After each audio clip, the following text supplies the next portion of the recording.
اعوذ باللہ من الشیطان الرجیم، بسم اللہ الرحمن الرحیم۔ آج ہم پڑھنے جا رہے ہیں نظم بیٹے کی قربانی۔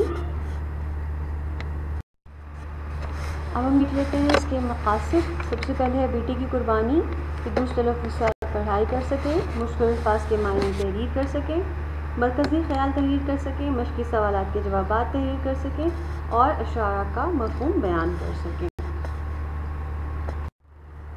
اب ہم پڑھیں گے نظم بیٹے کی قربانی۔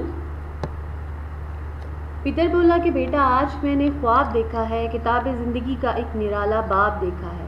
یہ دیکھا ہے کہ خود آپ تجھ کو ذبح کرتا ہوں، خدا کے حکم سے تیرے لہو میں ہاتھ پھرتا ہوں۔ پہلے ان دو اشعار کے اندر شاعر نے حضرت ابراہیم علیہ السلام اور حضرت اسماعیل علیہ السلام کی عظیم قربانی کا ذکر کیا ہے، اور ان کا ذکر کرتے وہ کہتے ہیں کہ جب حضرت ابراہیم علیہ السلام نے خواب میں دیکھا کہ وہ اپنے بیٹے کو اللہ کی راہ میں ذبح کرنا چاہ رہے ہیں تو وہ بالکل بھی پریشان نہ ہوئے۔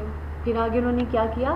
سعادت مند بیٹا جھک گیا فرمانے باری پر، زمین و آسماں حیران تھے اس طاعت گزاری پر۔ رضا جوئی کی یہ صورت نظر آئی نہ تھی اب تک، یہ جرات بیشتر انسان نے دکھلائی نہ تھی اب تک۔ جب انہوں نے یہ تمام بات اپنے بیٹے سے کہی کہ میں نے خواب میں اس طرح سے دیکھا ہے کہ اللہ تعالیٰ نے مجھے حکم دیا ہے کہ میں اپنے بیٹے کو اللہ کی راہ میں ذبح کر دوں، تو بیٹے نے کہا کہ میں راضی ہوں، اگر میرا رب ایسے ہی چاہتا ہے تو آپ بالکل ویسے ہی کریں۔ آج تک دنیا میں اس طرح سے کبھی نہیں ہوا تھا، کسی سے اتنی بڑی آزمائش کا ذکر یا اللہ تعالیٰ نے آزمائش میں کبھی کسی کو نہیں ڈالا تھا۔ عجب بشاش تھے دونوں رضائے رب عزت پر، تامل یا تذبذب کچھ نہ تھا دونوں کی صورت پر۔ کہا فرزند نے اے باپ اسماعیل علیہ السلام، صابر ہے خدا کے نام پر بندہ پائے تعمیل حاضر ہے۔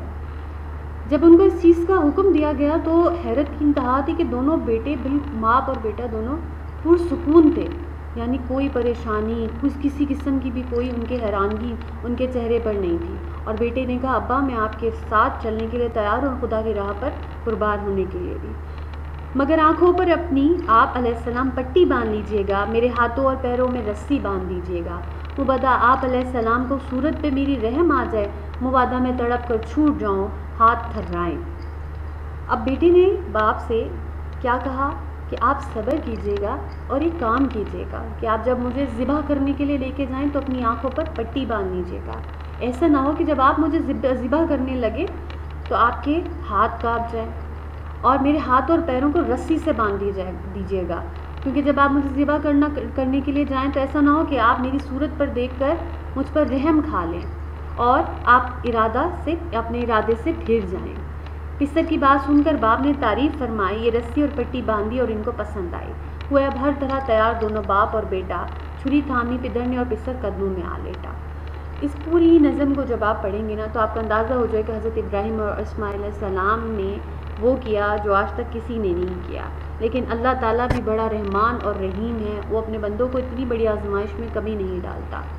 اور جب جیسے ہی آپ کو ذبح کرنے لگے تو آپ کی جگہ ایک مہنڈا آ گیا، اور اللہ تعالیٰ نے آپ کی اس قربانی کو بہت پسند کیا، آپ کی بجائے ایک مہنڈے کو ذبح کیا گیا۔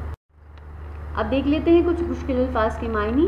پہلا لفظ آ گیا پدر، اس کا مطلب ہے باپ، پھر آ گیا پسر، اس کا ہے بیٹا، اس کے بعد آ گیا لہو یعنی خون، حلقوم حلق یعنی نرخرا، مشیت مرضی، اور پائے تعمیل کے لیے۔ اب اس کا دیکھ لیتے ہیں مرکزی خیال۔ اس نظم میں شاعر حفیظ جالندھری نے انتہائی عقیدت اور احترام کے ساتھ حضرت ابراہیم حضرت اسماعیل کی عظیم قربانی کا ذکر کیا، اور وہ کہتے ہیں کہ اثار و قربانی کی ایسی مثال قائم کی جس کی نظیر نہیں ملتی، اور ایسی عقیدت مندی کا آپ نے مظاہرہ کیا اللہ کی راہ میں کہ آپ نے اپنی سب سے قیمتی چیز یعنی اپنے اولاد کو بھی قربان کرنے سے دریغ نہ کیا۔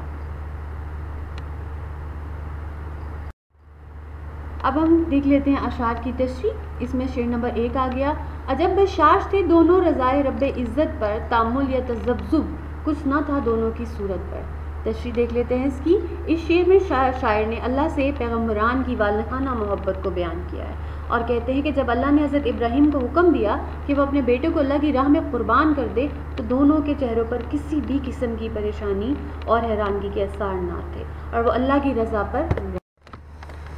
شعر نمبر 2، مشیت کا مگر دریائے رحمت جوش میں آیا کہ اسماعیل کا ایک رونگٹا بھی کٹنے نہ پایا۔